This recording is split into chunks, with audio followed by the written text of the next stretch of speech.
Weh, akhirnya datang juga. Kita nunggu kamu loh. Ayo sini. Jadi saya Angga dan Atut akan menjelaskan tentang bagan. Tunggu. Kayaknya nggak pantas kalau penjelasan kayak gini. Aku yang baju dulu ya. Kelembagaan kelapa sawit di Indonesia. Nah, Dalam subsistem hulu agribisnis kelembagaan kelapa sawit itu ada produsen pupuk, produsen bibit atau plasma, produsen agrokimia, dan produsen mesin atau alat perkebunan. Dalam produsen pupuk itu ada PT Pusri Palembang, PT Petrokimia Gresik, dan PT Pupuk Kaltim. Dalam pemimpin produsen bibit itu ada PPKS Medan, untuk swastanya ada PT London Sumatera dan PT Supindo. jadi input produksi yang telah dihasilkan oleh para pemasok kemudian akan dipakai oleh para perkebunan kelapa sawit Indonesia yang terdiri dari perkebunan swasta dan perkebunan rakyat yang dijalankan oleh petani rakyat. Petani-petani rakyat ini akan membentuk sebuah gapoktan ataupun koperasi petani rakyat sawit. Nah, hasil perkebunan baik dari perkebunan swasta ataupun perkebunan rakyat kemudian akan disalurkan ke pabrik pengolahan kelapa sawit terdekat yang biasanya berbentuk pabrik swasta. Nah, pada pabrik tersebut, tandan buah segar kelapa sawit akan diolah menjadi minyak kelapa sawit dan produk sampingan lainnya.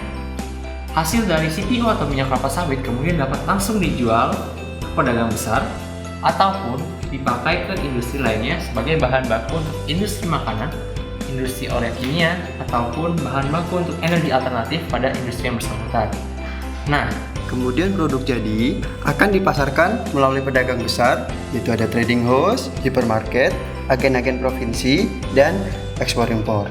Lalu dikirim kepada warung, pengecer, pasar tradisional, hingga sampai di tangan konsumen. kemudian tidak lupa ada juga lembaga-lembaga penunjang yang menunjang keseluruhan subsistem agribisnis perkebunan kelapa sawit yang dimulai dari pemerintah yang dapat memberikan seperti bantuan subsidi, sertifikasi untuk bahan baku, undang-undang perkebunan, dan kebijakan lainnya, kemudahan untuk perizinan perkebunan, hingga penetapan harga eceran tertinggi untuk minyak kelapa sawit.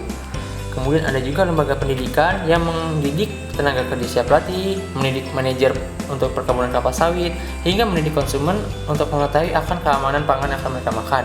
Ada juga lembaga penelitian yang menunjang kegiatan pemulihan tanaman, tinjauan pasar, meneliti perilaku konsumen pasar, peningkatan daya saing komoditas kelapa sawit yang akan ditanam. Kemudian ada juga lembaga finansial yang berperan untuk permodalan, kredit usaha, khususnya kredit usaha rakyat untuk petani rakyat, dan investasi. Oke, jadi kita setelah menjelaskan tentang kelembagaan agribisnis perkebunan kelapa sawit di Indonesia secara umum. Nah, untuk selanjutnya kita akan menjelaskan tentang bagaimana pemasaran minyak kelapa sawit Indonesia secara umum, yaitu sebagai berikut. Jadi, inilah bagan pemasaran kelapa sawit di Indonesia. Nah, jadi posisi dalam bagian ini kita adalah sebagai perusahaan swasta. Kita memiliki hasil dari kebun sendiri dan juga ada hasil dari kebun rakyat. Kedua hasil dari perkebunan kelapa sawit ini kemudian akan kita olah di pabrik pengolahan kelapa sawit perusahaan kita dan akan kita pasarkan bersama olahan dari perusahaan lain. Pemasaran ini kita akan alirkan ke konsumen dalam negeri maupun ke konsumen luar negeri. Melalui bagian pemasaran, untuk memasarkan ke luar negeri, pertama-tama kita harus melalui broker lokal yang bekerja sama dengan importir di luar negeri. Kemudian akan dialirkan ke konsumen luar negeri. Itu untuk pertama kalinya.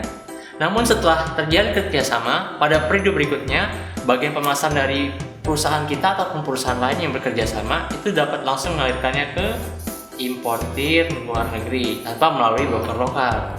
Kemudian akan disalurkan langsung ke konsumen luar negeri. Jadi, demikianlah informasi mengenai kelembagaan agribisnis kelapa sawit di Indonesia. saya Atur. Saya Angga. Sampai jumpa di episode berikutnya.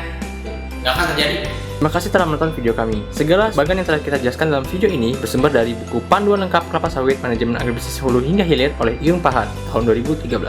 Sampai jumpa.